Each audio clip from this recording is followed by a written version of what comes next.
안녕하십니까? 여기는 청재룸입니다. 만나서 반갑습니다. 성경을 읽고 싶으나 다른 일을 하고 계시면서 성경을 묵상하고픈 분을 위하여 성경을 봉독해 드리겠습니다. 믿음의 선배님들이 해오신 전통을 좇아 성경을 필사하는 심정으로 지금까지 구약 3편과 신약 2편을 한 글자 한 글자 자판을 두드리며 복사해서 방송을 해왔는데, 오늘의 구약은 다음 기회로 하고 신약만을 먼저 방송키로 마음먹었습니다. 그래서 이제 월요일은 마태복음, 화요일은 마가복음, 수요일은 누가복음, 목요일은 요한복음, 금요일은 사도행전을, 그리고 토요일은 웹소설 신구운몽을 방송해 드리겠습니다. 사도행전은 그리스어로 쉬어졌으며 저자는 복음서의 기자인 누가라 합니다. 이는 누가복음이 사도행전에 시작되는 곳, 즉 그리스도의 승천 장면에서 끝을 맺는 것과도 부합합니다. 사도행전은 오순절에 성령이 사도들에게 강림한 사건을 소개한 다음, 누가는 성령의 인도 아래 그리스도교가 어떻게 이방 세계로 전파되었는가를 중심 테마로 추적하고, 또한 교회가 유대교의 전통으로부터 점차 벗어난 과정을 서술합니다. 바울이 누가의 절친한 동료이며 이방인들에게 파견된 뛰어난 사도였습니다. 오늘 5월 12일은 사도행전 13장입니다. 안디옥 교회에 예언자들과 교사들이 있었는데, 그들은 바나바와 니게르라고 하는 시므온과 구레네 사람 루비오와 군봉원 헤롯과 더불어 어릴 때부터 함께 자란 마나엔과 사울이다. 그들이 주님께 예배하며 금식하고 있을 때에 성령이 그들에게 말씀하셨다. 너희는 나를 위해서 바나바와 사울을 따로 세워라. 내가 그들에게 맡기려 하는 일이 있다. 그래서 그들은 금식하고 기도한 뒤에 두 사람에게 안수를 하여 떠나보냈다. 바나바와 사울은 성령이 가라고 보내심으로 실루기아로 내려가서 거기에서 배를 타고 키프로스로 건너갔다. 그들은 살라미에 이르러서 유대 사람의 여러 회당에서 하나님의 말씀을 전하였다. 그들은 요한도 또한 조수로 데리고 있었다. 그들은 온 섬을 가로질러 바보에 이르렀다. 거기서 그들은 어떤 마술사를 만났는데, 그는 거짓 예언자였으며 바예수라고 하는 유대인이었다. 그는 총독 서기오 바울을 늘 곁에서 모시는 사람이었다. 이 총독은 총명한 사람이어서 바나바와 사울을 청해서 하나님의 말씀을 듣고자 하였다. 그런데 이름을 엘루마라고 번역해서 부르기도 하는 그 마술사가 그들을 방해하여 총독으로 하여금 믿지 못하게 하려고 애를 썼다. 그래서 바울이라고도 하는 사울이 성령으로 충만하여 마술사를 노려보고 말하였다. 너 속임수와 악행으로 가득 찬 악마의 자식아, 모든 정의의 원수야. 너는 주님의 바른 길을 굽게 하는 짓을 그치지 못하겠느냐? 보아라, 이제 주님의 손이 너를 내리칠 것이니 눈이 멀어서 얼마 동안 햇빛을 보지 못할 것이다. 그러자 곧 안개와 어둠이 그를 내리덮어서 그는 앞을 더듬으면서 손을 잡아 자기를 이끌어줄 사람을 찾았다. 총독은 그 일어난 일을 보고 주님을 믿게 되었고 주님의 교훈에 깊은 감명을 받았다. 바울과 그 일행은 바보에서 배를 타고 반빌리아에 있는 버가로 건너갔다. 그들은 버가에서 더 나아가 비시디아의 안디옥에 이르러서 안식일에 회당에 들어가 앉았다.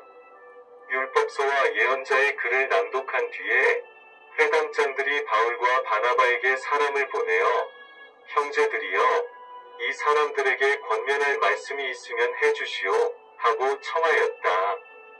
그래서 바울은 일어나서 손을 흔들고 말하였다. 이스라엘 동포 여러분, 그리고 하나님을 두려워하는 사람들이여, 내 말을 들으십시오. 이 백성 이스라엘의 하나님께서 우리 조상들을 택하셨습니다.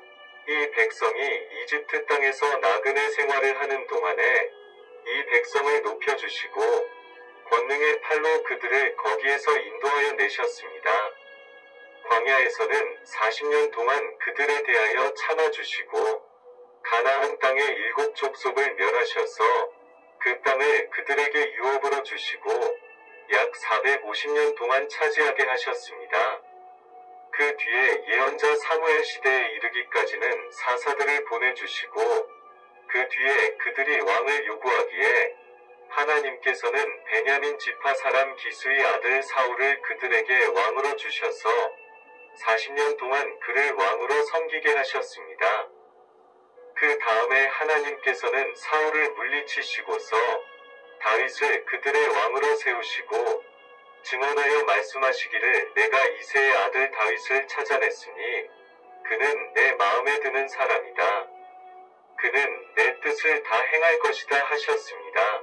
하나님은 약속하신 대로 다윗의 후손 가운데서 구주를 세워 이스라엘에게 보내셨으니 그가 곧 예수입니다.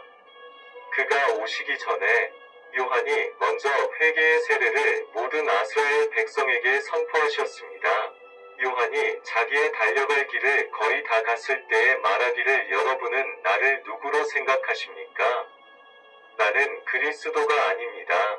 그는 내 뒤에 오실 터인데 나는 그의 신발끈을 풀어드릴 자격도 없는 사람입니다 하였습니다.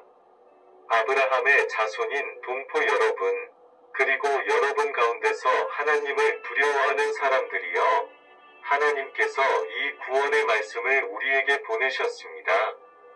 그런데 예루살렘에 사는 사람들과 그들의 지도자들이 이 예수를 알지 못하고 안식일마다 읽는 예언자들의 말도 깨닫지 못해서 그를 정죄함으로써 예언자들의 말을 그대로 이루었습니다. 그들은 예수를 죽일 만한 아무런 까닭도 찾지 못하였지만 빌라도에게 강요하여 예수를 죽이게 하였습니다.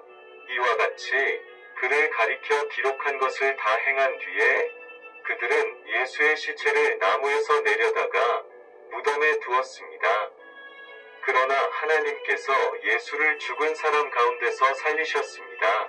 그래서 예수는 자기와 함께 갈릴리에서 예루살렘으로 올라간 사람들에게 여러 날 동안 나타나 보이셨습니다. 이 사람들은 지금 백성에게 예수의 증인입니다. 우리는 하나님께서 조상들에게 하신 그 약속을 여러분에게 기쁜 소식으로 전합니다. 하나님께서 예수를 일으키셔서 조상들의 후손인 우리에게 그 약속을 이루어 주셨습니다. 시편 2째 편에 기록한 바 너는 내 아들이다. 오늘 내가 너를 낳았다 한 것과 같습니다. 하나님께서 그를 죽은 사람들 가운데서 살리시고 다시는 썩지 않게 하셨는데 이렇게 미리 말씀하셨습니다. 다윗에게 약속한 거룩하고 확실한 복을 내가 너희에게 주겠다. 그러므로 다른 시편에서는 또 이렇게 말씀하셨습니다. 주님께서는 주님의 거룩한 분이 썩지 않게 하실 것이다. 다윗은 사는 동안 하나님의 뜻을 받들어 섬기고 잠들어서 조상들 곁에 묻혀 썩고 말았습니다. 그러나 하나님께서 살리신 분은 썩지 않으셨습니다. 그러므로 동포 여러분, 바로 이 예수로 말미암아 여러분에게 죄 용서가 선포된다는 것을 알아야 합니다. 여러분이 모세의 율법으로는 의롭게 될 수 없던 그 모든 일에서 풀려납니다. 믿는 사람은 누구나 예수 안에서 의롭게 됩니다. 이방 사람들은 이 말을 듣고 기뻐하며 주님의 말씀을 찬양하였고 영원한 생명을 얻도록 정하신 사람은 모두 믿게 되었다. 이렇게 해서 주님의 말씀이 그 온 지방에 퍼져나갔다.